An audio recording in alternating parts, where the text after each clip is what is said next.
Welcome to Brier's Music Showcase. I'm Bryer and welcome back to another video. So not too long ago, I did a video where I ranked the album covers of Queen, and I had a lot of fun making that video, so I thought it'd be fun to do another one. So on that video, people suggested the Beatles, Led Zeppelin, and I think The Who was also mentioned. The problem is I kind of want to wait till I have all the albums in my collection. There's still some empty spaces in those catalogs, so once I have all those albums, then that's when I'll do it. But for right now, I'm just going to do a band I am very familiar with, and that of course is Genesis. So like I said in the Queen video, I'm only ranking the album covers from my favorite. Well, we're going to start with my least favorite, and then we'll get to my favorite. So this has nothing to do with the music. The music is irrelevant. So even my least favorite Genesis album could be number one, who knows? But until then, hopefully you'll enjoy this, and without further ado, let's get started. So coming in at number 15, we're going all the way back to 1969. We're going to their first album, From Genesis to Revelation. Now you're probably looking at this and thinking, oh, it's not too bad. The picture's kind of nice and the text is also fine. But sorry to burst your bubble, because this is actually not the original album cover. Apparently this CD specifically has had many reissues, and most of them have different covers. So just for convenience sake, I'm only going to talk about the original album cover, which you'll see an image of right now. Yeah, it's are you surprised this album didn't sell well? Moving on to number 14, I'm going to go with Abacab. So at this point in the band's history, they're really starting to get more abstract with their album covers, which is fine. The reason why this one is not at the bottom is because this one actually came in different colors, which is kind of cool for collector's sake. But I gotta ask, what the heck am I looking at? At number 13, I have And Then There Were Three. So yeah, another one of those covers, I really have no idea what's going on. So it looks like you have hobos here, and then there's this, I don't know if this weird figure person there as well. And then you have this like electrical thing coming, I guess. Yeah, I have no idea what this is supposed to mean. I mean, if you look at the entire image, then you can see the electrical thing kind of goes all the way to here. But I am not talking about the back covers. We're only going by the fronts. And yeah, this exists. Coming in at number 12, I'm going to go with Invisible Touch, everyone's favorite Genesis album. Yay! But seriously though, talking about the cover. So again, it's very abstract, but the reason why this one's a little bit higher is because at least I can kind of see what they're doing. The album's called Invisible Touch, so I'm assuming the hand is supposed to represent that. And then you have like, it looks like a family back there with the kind of pattern back there. So again, still kind of weird, but I kind of see where this one's coming from. So this one's a little bit better. For number 11, I'm going to go with Calling All Stations.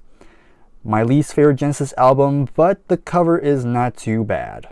The only thing I'm not crazy about is the logo of the band there. Kind of generic, but the Calling All Stations, where it kind of fades out, is kind of cool, I guess.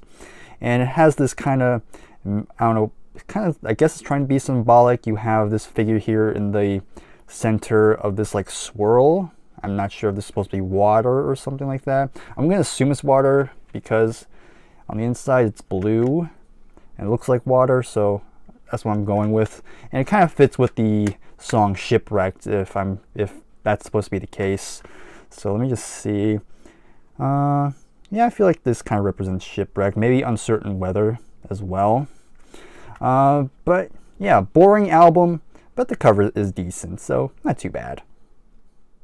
Moving into the top 10, starting it out, we have Genesis, or Shapes, if you prefer. And yeah, there are shapes on it, all right.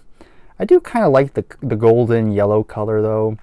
Again, the logo is very generic. It's just cursive, but I like the looks of the shapes too. I think they're kind of satisfying.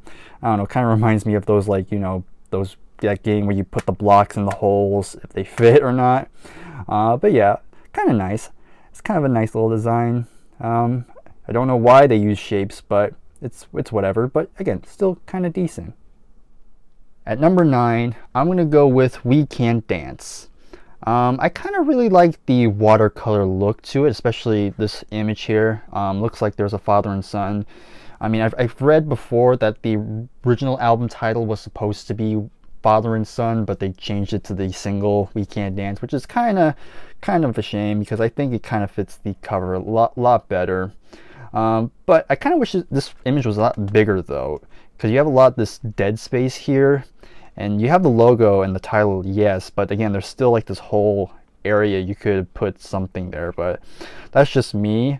The logo, I mean, I guess this logo is also kind of iconic. It's not the iconic Genesis logo, which I prefer, but I kind of like the font they chose. It's different.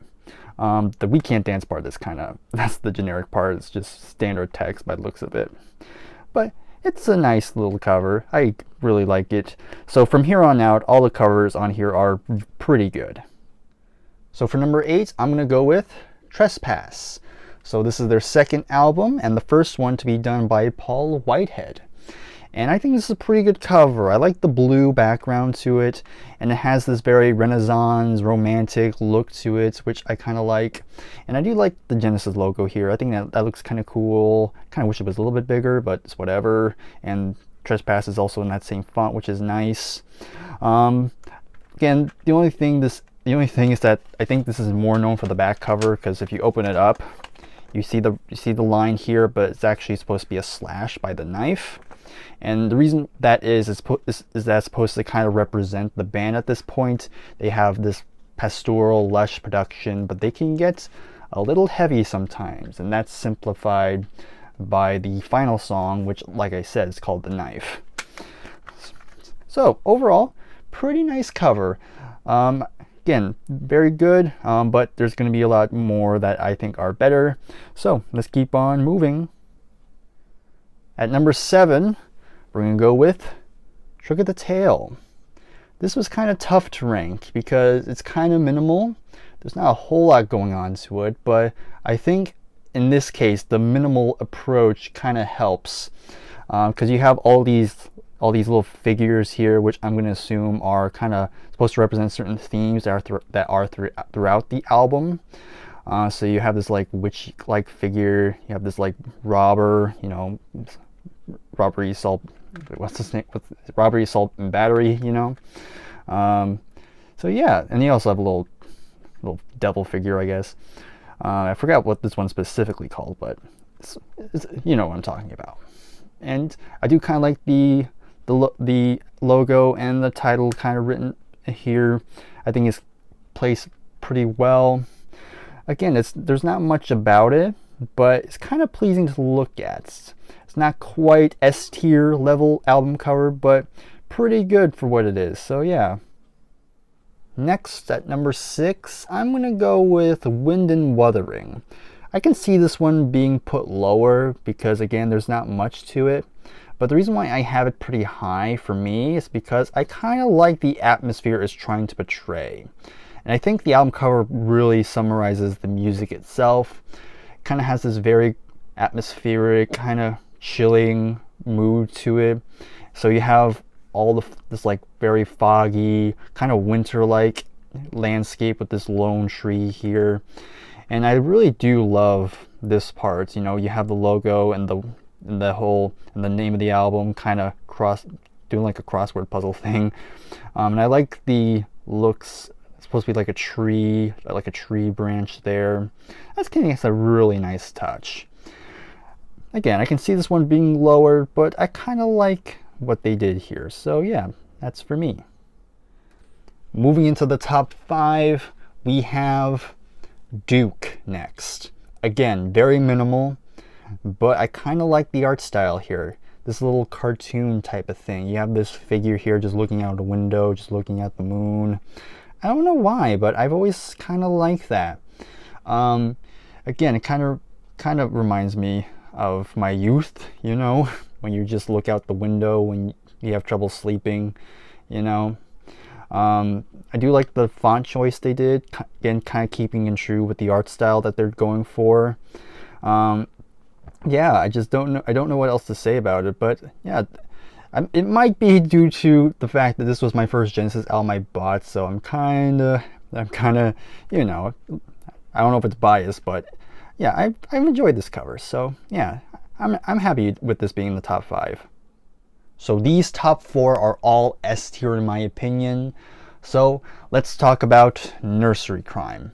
So another Paul Whitehead album cover, and this one is very good. I love the old-timey feel of it, kind of Victorian, if I must say, if I'm correct at least. But as you can see, these figures are playing croquet, but the balls are all heads.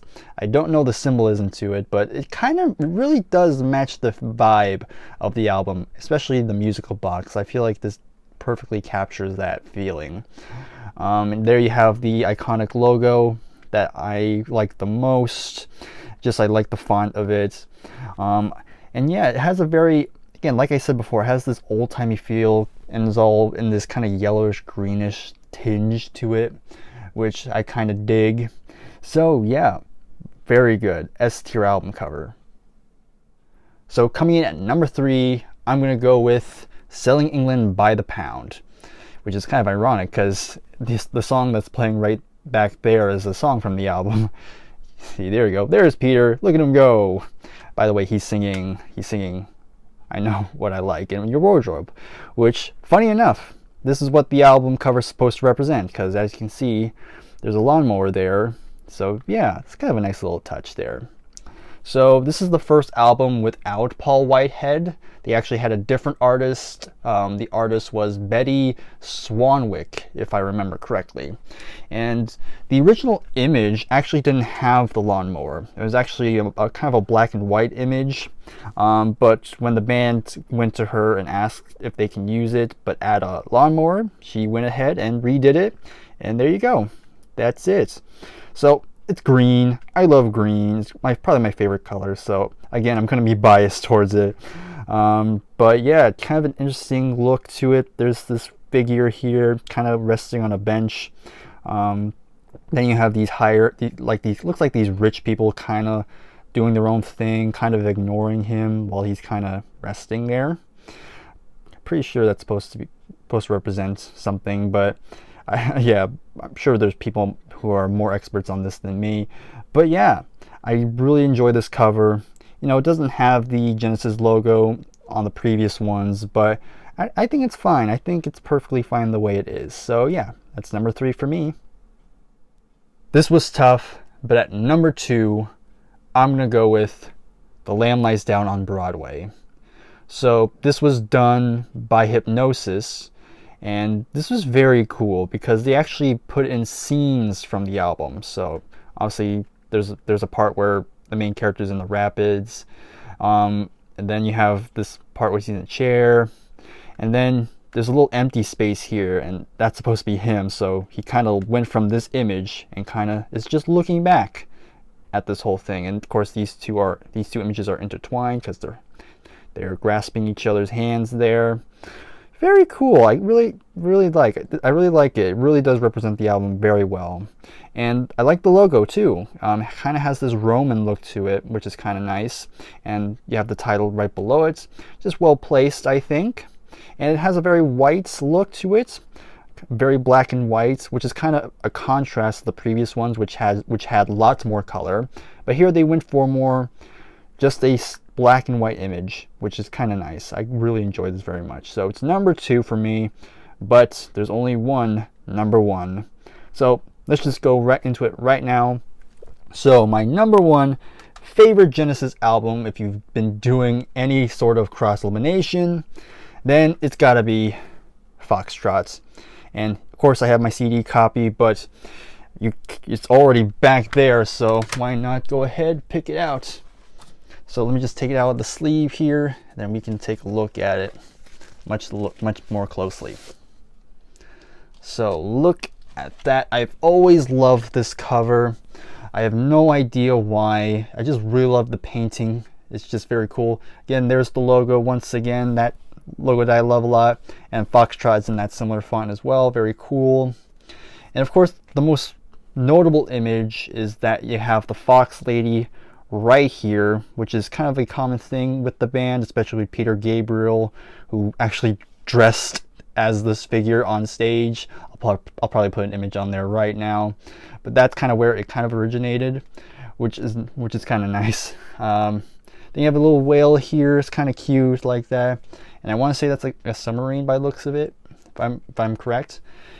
Yeah, it's just this kind of great, gorgeous looking album cover, and I just can't take my eyes off it, honestly. And that's really the good sign of a good cover, in my opinion. Of course, again, I gotta bring up the back cover, which is just a continuation with this army.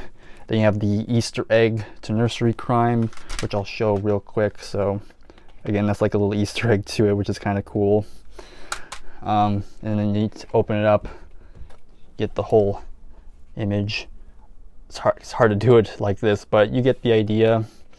But yeah, it's my favorite Genesis album cover, at least in my opinion. So there you have it. That's every Genesis album cover ranked. Hopefully you've enjoyed this. If you did, please give this video a like, subscribe if you're new. In the comments, let me know which one was your favorite Genesis album, and also let me know which one was your least favorite. And you can tell me why in the comments as well. So thank you again for watching, and I'll see you in the next video. Take care, and goodbye for now.